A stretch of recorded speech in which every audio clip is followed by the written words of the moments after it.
Des tirs sporadiques ont retenti vendredi soir à Port-au-Prince, a constaté un correspondant de l'AFP. Des habitants de la capitale haïtienne cherchant désespérément à se mettre à l'abri de la violence des gangs qui a explosé ces derniers jours. Les bandes criminelles qui contrôlent la majeure partie de la capitale ainsi que les routes menant au reste du territoire s'en prennent depuis plusieurs jours aux 6 stratégiques, commissariats, prisons ou encore tribunaux, en l'absence du Premier ministre Ariel Henry, dont elles réclament la démission, tout comme une partie de la population. Celui-ci est, selon les dernières nouvelles, bloqué dans le territoire américain de Porto Rico après un voyage à l'étranger. Les tirs ont été entendus à Port-au-Prince pendant toute la soirée de vendredi. Selon le journaliste de l'AFP sur place, les quartiers du centre-ville tels que Turgeau, Paco, La Lue, Capé-Vert étant particulièrement sous tension. Les riverains redoutent des attaques des groupes armés et se mettent à l'abri.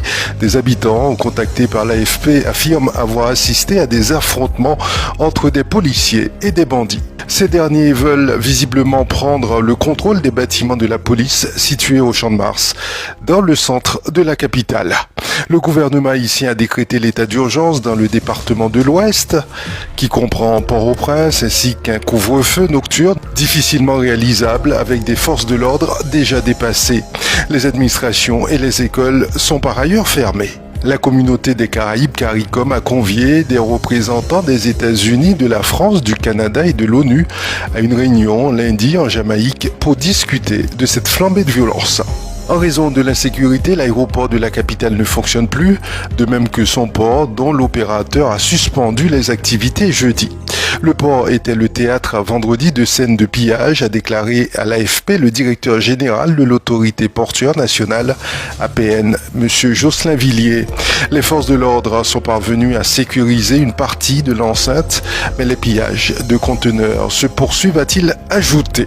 L'ONG Mercy Corps a alerté sur les risques pour l'approvisionnement de la population du pays le plus pauvre des Amériques.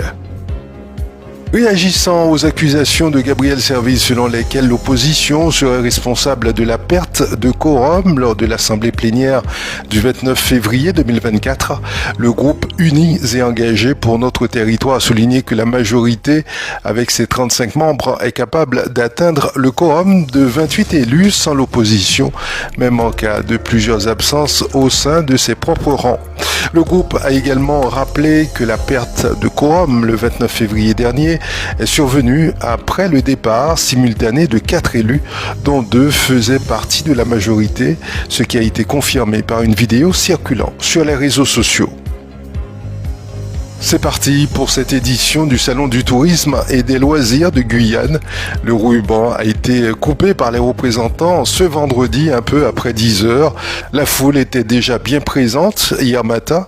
En effet, de nombreux élèves ont fait le déplacement avec leur classe. Ce sont bien les nombreux exposants qui animeront ce salon jusqu'à demain dimanche. Le collège Eugénie Télébroué a officiellement lancé jeudi 7 mars les célébrations de son cinquantenaire, un jalon important depuis sa fondation en 1973. L'établissement scolaire le plus vieux de l'Ouest guyanais a orchestré une soirée riche en émotions et en activités, marquant le point fort d'une année scolaire ponctuée d'actions. Autre moment fort, le dévoilement d'une plaque commémorative suivie de la découverte d'un portrait street art d'Eugénie Télébroué réalisé par les élèves de 3e A, encadré par l'artiste Owen Manoué. Une exposition a ensuite permis de plonger dans l'histoire d'Eugénie Télébroué à travers des documents et objets précieux d'époque. Les festivités se sont poursuivies avec une riche conférence ouverte à tous, co-organisée avec le SIAP. Guillaume Villemot, biographe et passionné d'Eugénie Télébroué, a retracé la vie remarquable de cette enseignante, épouse de Félix Eboué, devenue une figure emblématique de la Guyane et de la France.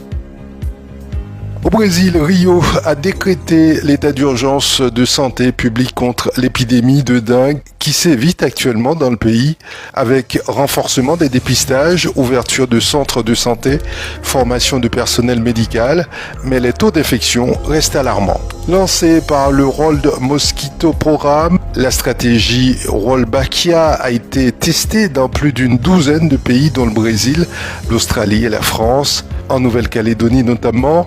Une source d'espoir dans beaucoup de régions brésiliennes où les températures élevées et les plus fréquentes favorisent la reproduction des moustiques.